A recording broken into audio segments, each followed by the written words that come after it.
Olá galera, tudo bem? Espero que estejam todos bem aí, mantendo firme o foco no estudo nessa quarentena. Então é o seguinte, para essa semana a gente vai ter uma aula sobre memórias e movimentos no Brasil, é o nome que eu dou, movimentos urbanos, né, no Brasil, na época da Primeira República ou da República Velha até os anos 50. Então o recorte é esse, é um recorte um tanto diferente, com uma série de questões e assuntos que costumam ser cobrados de vocês nos grandes vestibulares, tá bom? Então a ideia é a seguinte, eu vou ampliar aqui a tela para mostrar para vocês. Tá? Então esse é o nossa temática inicial. A gente vai falar depois na próxima semana de República Velha, e a gente vai falar de República Oligárquica e outros movimentos também nesse primeiro período. Então, começando aqui, um dos tópicos fundamentais aí dessa aula é entender o processo de urbanização no Brasil, tá? A gente fala aqui de reformas nas cidades, de reformas urbanas que aconteceram no início do século XX, final do XIX, início do XX, na maioria das grandes capitais no Brasil, especialmente o Rio de Janeiro, que era a capital federal na época, né? Então é importante destacar isso. A gente tem o Rio como centro ainda nesse período, mas São Paulo também como uma cidade em grande crescimento e um primeiro ou dos primeiros polos industriais do Brasil, tá? Então mostrar um pouquinho, enquanto a gente vai falando, esse processo, como ele acontece e é visualizado em alguns recursos aqui, imagens de época, para a gente ter uma noção dessa transformação, por exemplo, no centro de São Paulo. No final da segunda metade do século XIX, esse é o pátio do colégio, né, o marco inicial ali da cidade de São Paulo. Eu vou passar rapidinho as imagens, depois vocês podem ir pausando para assistir com mais calma, tá? Essa foto aqui é da Avenida Paulista, em 1902, vejam isso, tá? Depois você tem o início da verticalização da cidade de São Paulo, a Avenida São João, aqui a tomada já com alguns edifícios, né? Você tem a Praça da Sé em São Paulo, em 1939, então já é um cenário de metrópole, né, de grande metrópole urbana. E você tem aí a Avenida São João de novo, em 1954.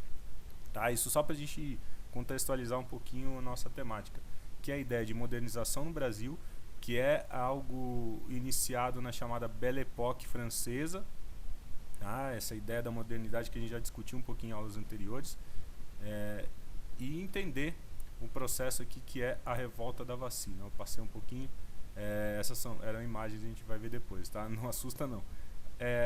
Em tempos de falar de pandemia e dessa problemática toda que a gente tem visto aí nos últimos dias, eu já citei para vocês a gripe espanhola, né, como uma pandemia importante na época da Primeira Guerra Mundial, e aqui no Brasil era costumeiro, né, ter essas epidemias também. Algumas doenças já eram bastante conhecidas, e a primeira vacina que foi usada no Brasil, que é a primeira vacina da história, a vacina contra a varíola, tá?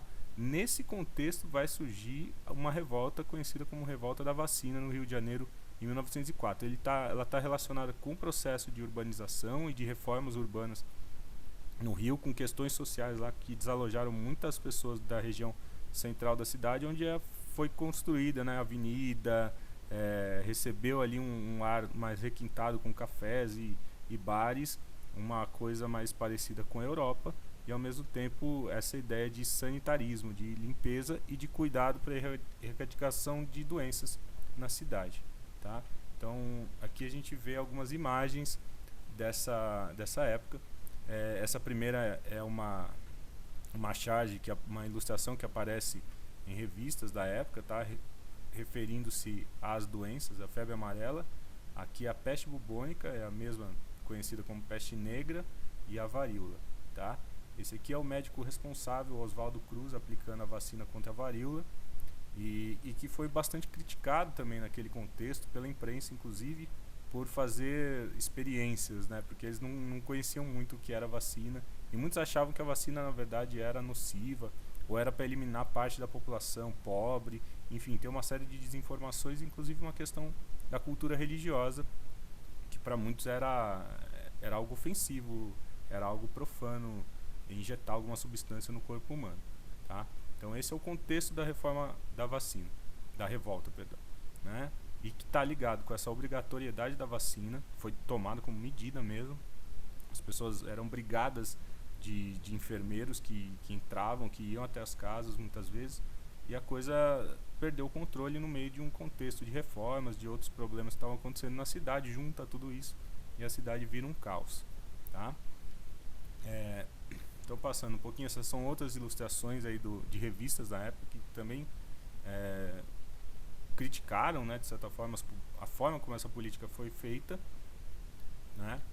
E enfim, algo chamado de bota abaixo lá no prefeito do Rio de Janeiro, que derrubou, que acabou com os cortiços, né? E as pessoas foram habitar os morros, né? Não tinham para onde ir. Isso também é um início do processo de favelização do Rio de Janeiro, beleza? Seguindo um pouco, a gente vai falar rapidamente de movimento operário, as características principais que vocês vão encontrar também na lista de exercício. Então esse movimento operário no Brasil, que começa ali por volta da década de 10, era inicialmente marcado pelo anarcossindicalismo, né? Há aqui um movimento bastante já apresentado, inclusive em vestibulares como o da Unicamp, a greve de 1917 em São Paulo, que paralisou a cidade por mais ou menos um mês, né? Tem aqui algumas ilustrações e imagens da época de uma greve que parou quase todas as categorias de trabalhadores da cidade. E o que aconteceu foi, na verdade, uma série de conflitos aí para chegar a uma negociação final. Tem aqui escrito, né, algo que saiu no jornal da época, criticando, claro, o movimento operário, né? Em São Paulo só não ganha dinheiro quem não trabalha, só é pobre quem é vadio, né? Passando adiante, a gente vê alguns movimentos aí da década de 20, tá? Um panorama breve para vocês terem a noção, depois se tiverem alguma dúvida maior sobre essa parte, na hora da aula, na hora do plantão online, vocês podem perguntar, a gente dá uma comentada sobre esses movimentos melhor, tá? Mas você tem a rigor o tenentismo, que é um movimento militar bastante característico dos anos 20, da crise da chamada República Velha. Essa primeira fase que vai de 1891 até 1930. Eram militares geralmente, então baixa patente, média patente no máximo das Forças Armadas, que vão se envolver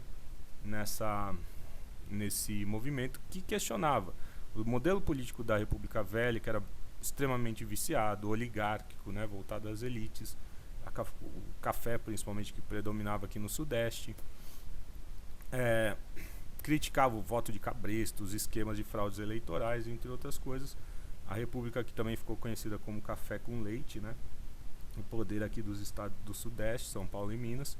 Então o tenentismo foi o que mais se desdobrou em vários episódios, na verdade, né? Esses todos aqui, como os 18 do Forte, por exemplo, e a coluna paulista, todos eles estão interligados, tá?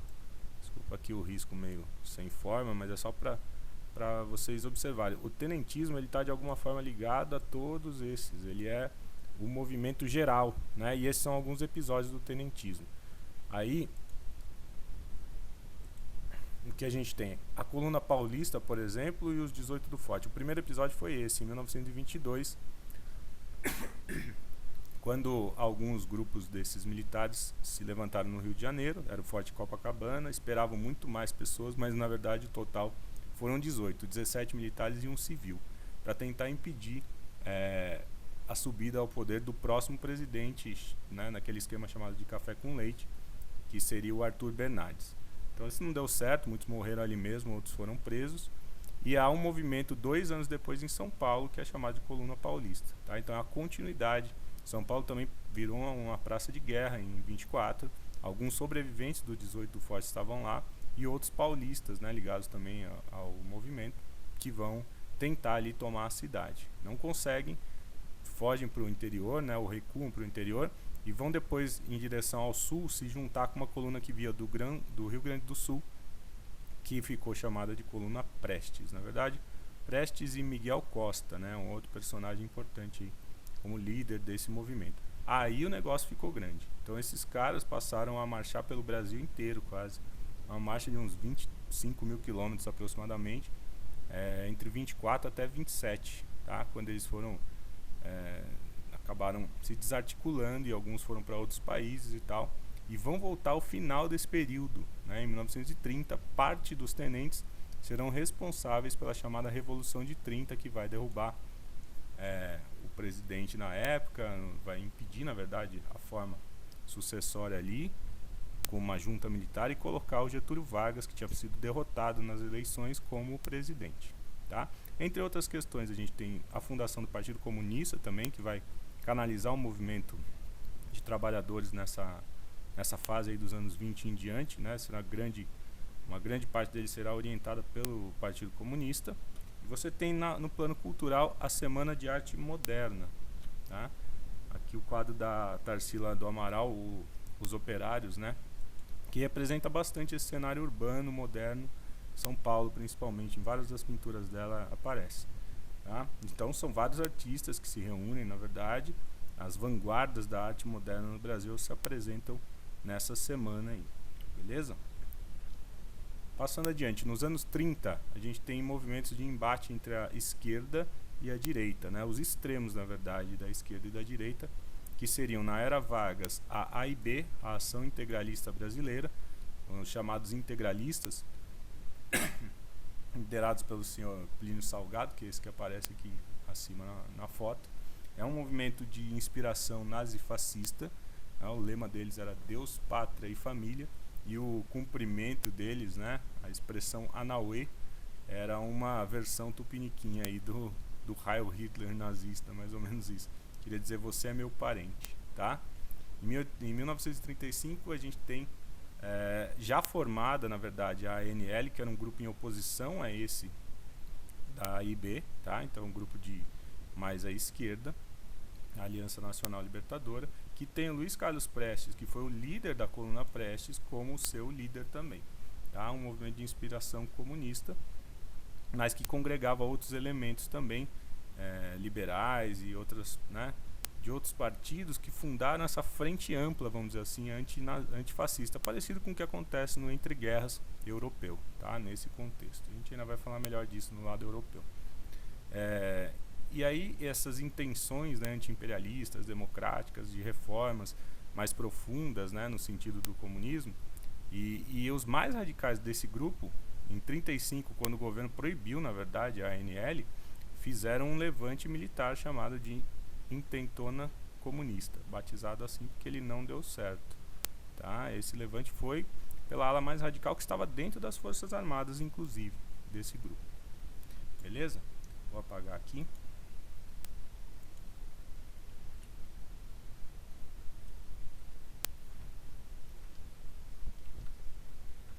Uma imagem dos caras fazendo cumprimento. Esse é o pessoal da AIB, tá? A saudação Anauê.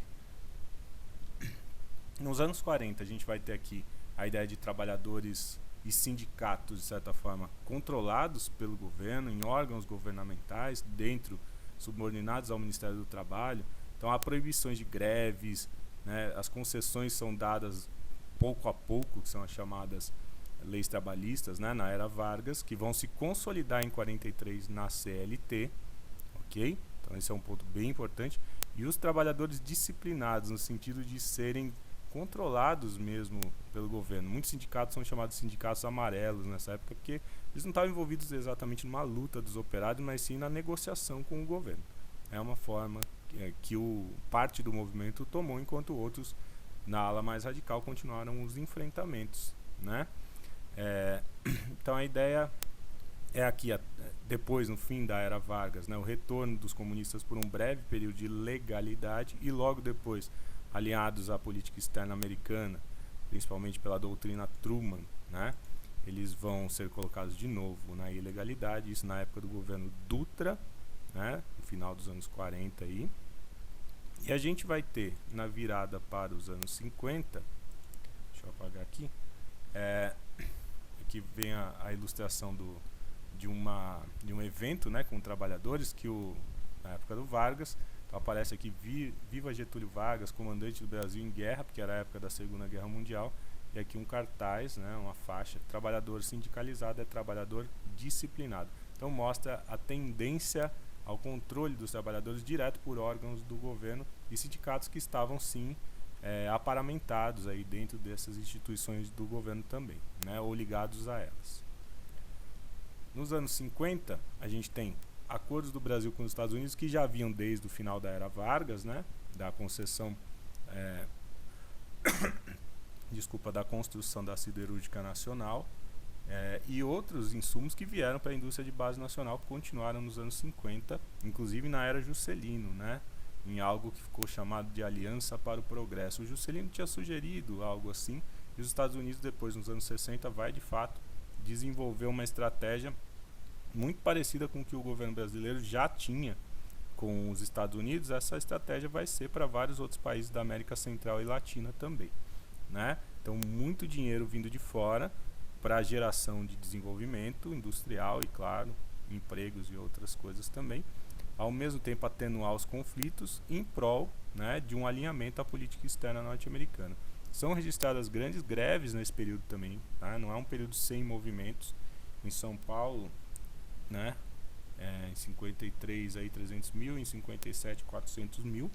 Aqui tem uma imagem aí desse tipo de movimento, não dá para ver, não é tão nítido. É uma parte apenas que mostra aí a parte ligada à USP, ligada também ao movimento estudantil, tá? Enfim, esse o repertório básico aí da nossa aula, tá? Da nossa próxima aula. Eu espero que vocês tenham conseguido compreender aí um pouco essa dinâmica. E claro, a partir do resumo, a partir dos exercícios. E amanhã no plantão a gente pode trocar ideia sobre partes mais específicas do que foi citado aqui, apresentado para vocês. Eu espero que ajude, tá? E aí continuem firmes e fortes nessas aulas online, tá? À distância aí nesse período de quarentena. Beleza, galera? Abraço para vocês e até a próxima.